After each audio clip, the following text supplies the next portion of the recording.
తెలంగాణ రాజకీయాల్లో AP CM Chandrababu పేరు మరోసారి హాట్ టాపిక్ గా మారింది. చంద్రబాబుకు సీఎం రేవంత్ రెడ్డి శిష్యుడే అంటూ ప్రచారం జరిగింది. దీనిపై స్వయంగా రేవంత్ రెడ్డి క్లారిటీ ఇచ్చారు. తాజాగా తెలంగాణ డిప్యూటీ సీఎం భట్టి విక్రమార్క సైతం చంద్రబాబుకు రేవంత్ రెడ్డి సహచరుడే అన్నారు. అవగాహన లేని వారే అలా మాట్లాడతారని అన్నారు. ఆంధ్రప్రదేశ్ ముఖ్యమంత్రి చంద్రబాబు నాయుడు పేరు తెలంగాణ రాజకీయాల్లో చర్చానీయాంశంగా మారింది. తెలంగాణ ముఖ్యమంత్రి రేవంత్ రెడ్డి గతంలో తెలుగుదేశం పార్టీలో పనిచేశారు. ఆ పార్టీ తరపున 2009, 2014 ఎన్నికల్లో అసెంబ్లీకి ఎన్నికయ్యారు. తెలంగాణ తెలుగుదేశం పార్టీకి వర్కింగ్ ప్రెసిడెంట్ గాను పనిచేశారు. దీంతో రేవంత్ రెడ్డిని బీఆర్ఎస్ నేతలు చంద్రబాబు శిష్యుడు అంటూ కమెంట్లు చేశారు. ఈ వ్యాఖ్యలకు ముఖ్యమంత్రి Revanth Reddy NTV question hour వేదికగా స్పష్టత ఇచ్చారు.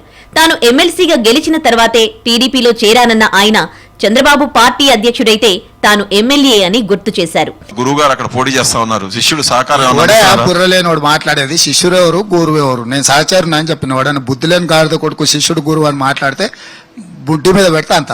ఆయన చంద్రబాబు నాయుడు గారు పార్టీ అధ్యక్షుడు. ఆయన నేను ఎమ్మెల్సీగా ఇండిపెండెంట్ గా గెలిచి నేను ఆ పార్టీలకు పోయినా, నేను సహచారుణ్ణి. తాజాగా ఇదే అంశంపై మీడియా ప్రతినిధులు డిప్యూటీ సీఎం భట్టి విక్రమార్కను ప్రశ్నించారు.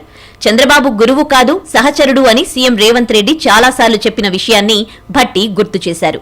చంద్రబాబు నాయుడు ఏపీ సీఎం అయితే రేవంత్ రెడ్డి తెలంగాణ రాష్ట్రానికి ముఖ్యమంత్రి అని అన్నారు. చంద్రబాబు రేవంత్ గురు శిష్యులు అన్నది అవగాహన లేని మాటలేనన్నారు. కావాలని కొంతమంది బురద జల్లడానికి ప్రయత్నిస్తున్నారని మండిపడ్డారు. శిష్యుడేంది, ఆయన గురువు ఏంది, నేను శిష్యుడేంది, సహచరుడు అని ఇప్పటికే 2-3 సార్లు చాలా స్పష్టంగా చెప్పాడు. కావాలని కొద్దిమంది బుర్ర వేయటం కోసం మాట్లాడేటువంటి వాళ్ళకి ఆ చెప్పిన దాన్ని ఒకసారి వింటే సరిపోతుందని నేను అనుకుంటున్నాను.